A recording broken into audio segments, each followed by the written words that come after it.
friends, Heidi here from Rain Country. God is good all the time. Well, I've been wanting to get this video together for some time and I keep putting it off. And part of this is because I do not have the time to research each and every single non-nutritive sweetener there is out there. So what I decided to do was just to do a basic rundown, because you're going to have your pros and cons.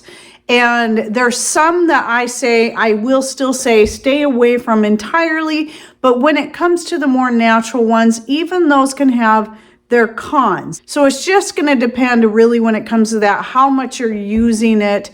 And the reason I've been wanting to do this is that I have never been one to fully subscribe to artificial sweeteners, even the most natural ones. Now, when stevia started to really hit the market and be a big thing, I did try it just to kind of get familiar with it, learned a little bit of it. And yes, it is a natural sweetener, but it does have one specific side effect that some people may not have any clue about. And all non-nutritive sweeteners, be they artificial or natural, can have a detrimental effect to some people depending on how they're using it. And then I've also tried monk fruit sweetener, and in my personal opinion, that is the best one out there. Though I haven't tried all the other ones like xylitol, erythritol, and all those, even though they claim to be natural. From what I've read about them, I don't see them near as natural or as good as stevia or monk fruit. So if you had to choose, in my personal opinion, it would be one of those two. But I'll talk more about those in a bit.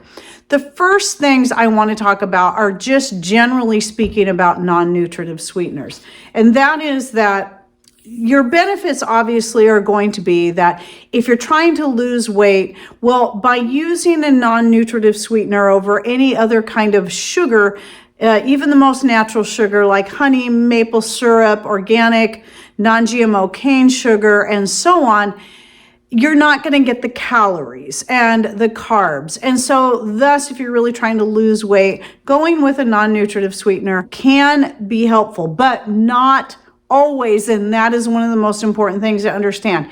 It doesn't always work that same way. And then of course, for those who are diabetic and they can't have sugar, then yes, this might be the only other way they're going to get some kind of sweetness into their diet, is by going with a non-nutritive sweetener.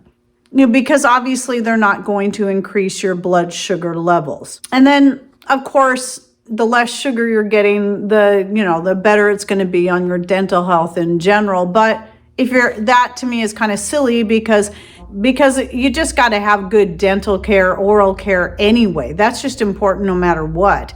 If you want to take good care of your teeth, and if you're brushing your teeth regularly, whether it be sugar or non-nutritive sweetener, you're going to prevent any issues, with dental caries. So now let's talk about the cons of non-nutritive sweeteners. And again, this is general. So this is going to apply to both your natural and your artificial sweeteners like aspartame and so on.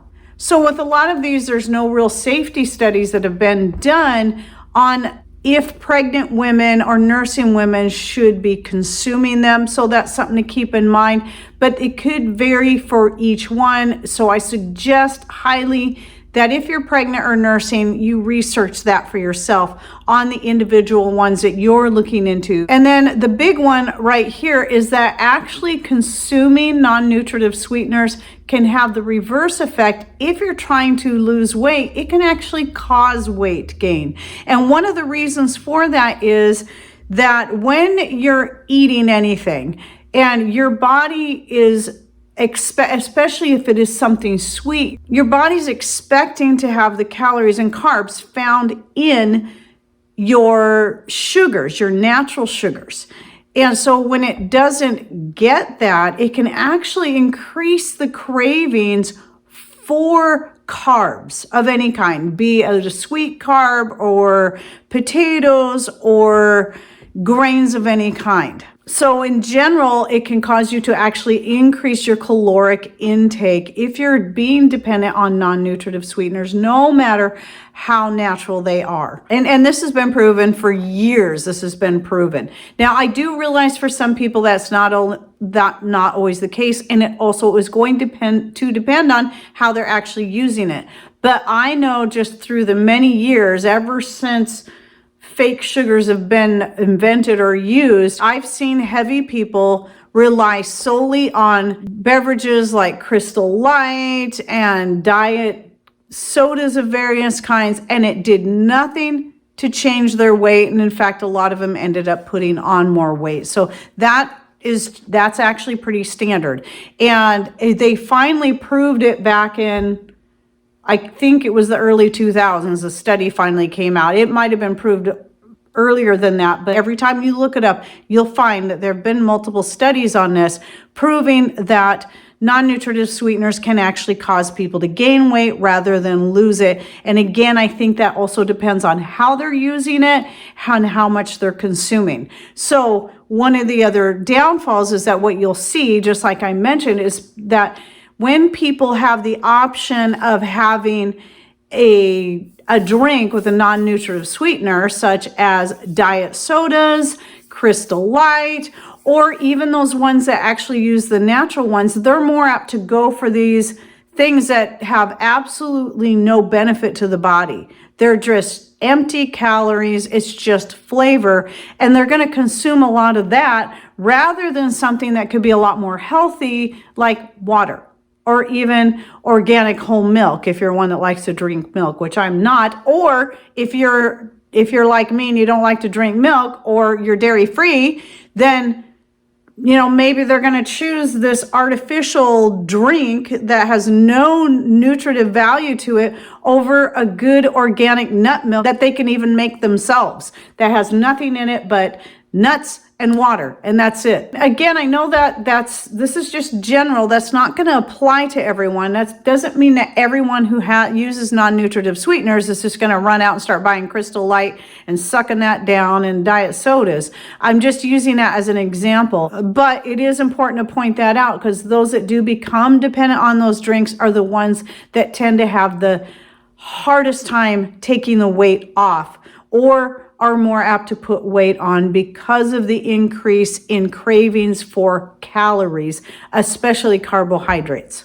And I just don't think that is something that's talked about enough and people are reminded of enough. I'm not saying that you can't mix it up and use a little bit of this here and there, but I think if you're really trying to lose weight or get control of your sugar intake, I still say you should have some good healthy fruits because that's part of a whole diet. Your citruses are lower in sugars than, let's say, pineapple and banana. And mangoes, so how about avoid pineapples, bananas, and mangoes, but stick with the fruits like berries and citrus and so on that, you can have that has a lower sugar content, but you're still getting those good vitamins that you're going to find in fresh raw fruits. Rather than replacing sugars with a non-nutritive sweetener, I think it's better to learn how to do with less sweet things in your diet, because what will happen is your body will adjust and then you will have less sweet cravings. So let's just think about this. What typically happens around any holidays where there's a lot of sweet foods? You're eating more of those foods, and that's okay. I mean, that's okay to have special times here and there where you're spending with friends, family, or whatever, anytime during the year where you can have some special treats. But then what happens? You tend to crave those more. You want more of that. So the more you're getting, the more you crave it. And it doesn't matter if it's a healthier sweetener or sugar or not, you're going to crave it more. So you'd be better off trying to just cut back on your sugar intake in general. Again, I think it's important to allow the healthy fruits here and there. Your body needs those. We're made to eat all these different types of foods as long as they're in their most healthy form.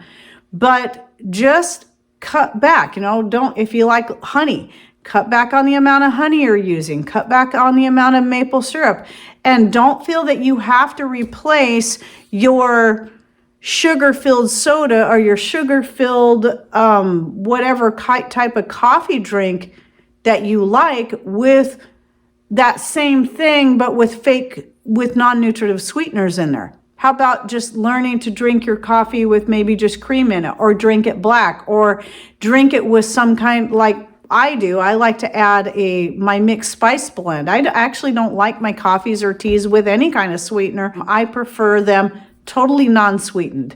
And once you learn to do that, then your cravings for sweet things will start to decrease. And I think that's just really important. And the more that you'll find that even just eating a piece of fruit, you satisfy that sweet craving. Good, healthy, organic fruit, even if it's an orange or a berry or a grape, can do a lot to satisfy your sweet craving once your body adjusts to the fact that it doesn't have to have all that sugar, all that sweet flavoring all the time. Now, before I go into the two non-nutritive sweeteners that I think are the healthier choices, let me touch a bit on the artificial sweeteners. I absolutely 100% say stay away from them. There's actually quite a few of them out there, but the most common one is aspartame. And in fact, it's getting so bad that they're even adding it into things that are not labeled sugar-free, things that already have sugar in them, and then they're adding the aspartame in there. And that can be anything. They've even been putting it in some of the cheaper milks that you buy at the store. But that's not even the worst part of it. The worst part of it is the long list of detrimental effects that you can find. And here's the really diabolical part. You can go to one .gov page that will try to say, oh, it's generally recognized as safe, and there's no real studies to prove that it will do this. Yet you can go in the same place in the NIH and find the actual studies where they prove that aspartame does cause these things. So you got to know where to look, and you got to look in the right places. If you just look up, does aspartame cause cancer or Alzheimer's or whatever other specific thing, many other things that are on the list, behavioral disorders, MS, Parkinson's, intestinal distress, allergies, autism, skin disorders, depression, and more. If you just look that specifically up and say, does aspartame cause this? What you're going to find first is a whole bunch of things trying to say, they'll downplay it. They don't actually come out and say it doesn't. They'll just downplay, say, oh, well, no, not really. But then if you specifically look up studies on aspartame, NIH, PMC, PubMed, you will find that these studies have been done and have been proven that aspartame does cause all these things. And I look at my mom. She relied on artificial sweeteners and not even the natural kind. She was going with the aspartame, the saccharin, and all the rest ever since the 70s. And over time, she developed gray matter lesions. And it's proven that these aspartame and more is causing gray matter lesions, and which is what causes Alzheimer's, dementia, and other types of mental issues. So, and I've seen this. I saw the decline in her health over the years. That coupled with all the medications they kept throwing at her. Well, why did she keep having to get more and more medications? One, because she kept getting put on more pharmaceuticals, and two, because she never got away from the artificial sweeteners that are highly addictive. And that's the other thing. They are addictive. They change your brain chemistry so that you become addicted to them, and then that's all you crave. So when it comes to artificial, completely, absolute, 100% no. And if you're using those, do everything you can to get off of those and at least replace it with something like stevia or monk fruit. Now, when it comes to the stevia, one thing that couples of childbearing age need to understand, using stevia as a full sugar replacement all the time can actually cause temporary sterilization. And I don't recall if I found anywhere that affects the woman in particular, but it does definitely affect the man. It can make the man temporarily sterile. So if you're trying to have children, stay away from stevia. Don't use it at all. Neither one of you should use it. Other than that, and then just the general use of non-nutritive sweeteners that can increase cravings. I could not find anything seriously wrong with stevia as long as you're getting it in its most natural form. Now, some people say, unless it's green, it's not real stevia. Well, that's not entirely true. I thought that for a while too, until I looked deeper. And it depends on how the stevia is being processed. There are certain companies that sell their brand of stevia that I would not trust, and they add junk to it. Look for the most natural. Make sure you're reading the ingredients and reading how it's made.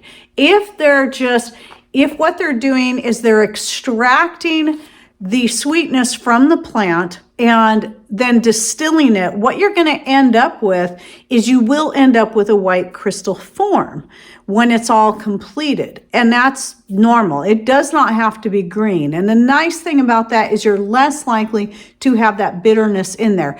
Stevia does still have a bit of bitterness though. When I compared truly natural pure stevia to truly natural pure monk fruit, but not mixed with that other thing, just the pure monk fruit extract, the flavor side by side, I say monk fruit is by far the best. However, the downfall to that is that a lot of people can grow stevia where monk fruit only grows in certain places and can be harder to obtain. So if you're trying to grow it yourself, then I recommend going with stevia. And some people do. I've grown it before. I'm just not crazy about it, but I've grown it before mostly just to try it. And it does grow okay for us as long as I only grow it in the greenhouse. It's going to depend on your climate. Where monk fruit, unless you live in certain parts of Asia, I don't know that you'll be able to grow it. But if you have and you are growing it, please let me know. Now, the thing with monk fruit that's interesting, you think, well, it's a fruit. So how is it a non-nutritive sweetener if they're taking the sugar from the fruit? Well, that's not actually where most of the sweetness, I thought this was really interesting, comes from when you're talking about monk fruit. It actually comes from certain antioxidants that are in the fruit that they then isolate. And they are very sweet. They have such an intense sweetness that if you're using pure monk fruit extract, not one that's been combined with another type of sweetener, then you need very, very little of it. I do have both stevia and monk fruit extract in their powder form on hand just in case we ever need them. You know, if somebody's diabetic or whatever and somebody needs it. Part of it also was so I could sample them and share them with people who are looking for something like that because they're trying to lose weight, they're keto or diabetic. So I'll link to the one I have down below. If you get it from Amazon through Subscribe and Save, you're going to save the most money. But because you only need a little tiny bit. Some people thought when they read my chocolate recipe, where I typed all my chocolate recipes out into one place and gave sugar-free options using monk fruit, and they thought when I said 1/8 of a teaspoon that maybe I meant 1/8 of a cup or more. No, I meant 1/8 of a teaspoon. They were basing it off the measurements of a monk fruit sweetener that's mixed with that other one. And that's going to be more comparable to a replacement for sugar in a recipe. But when you're using the pure monk fruit extract, you only need a very tiny bit. So let's say you want to sweeten your coffee tea. You only need like the tiniest little pinch of it to add that sweetness. And it's very, very little. So even if there is possible to overdose on either one of these, and the stevia is the same way, the chances are pretty slim if you're using it in its pure form because it's so intensely sweet. You don't need much, really, to sweeten anything. So when I wrote those measurements down for that chocolate, which I'll link to that down below, and using the monk fruit sweetener, I'm talking about the monk fruit sweetener I get that is in its pure form because it's very intense. And they'll even tell you on the back, I'll put a picture of it here, the differences in the measurements. So you can see that it was right on in what I was putting. Now, my only concern with monk fruit is that there aren't as many safety studies done on it, but I don't put all my faith in that anyway because we know people have been using it for centuries.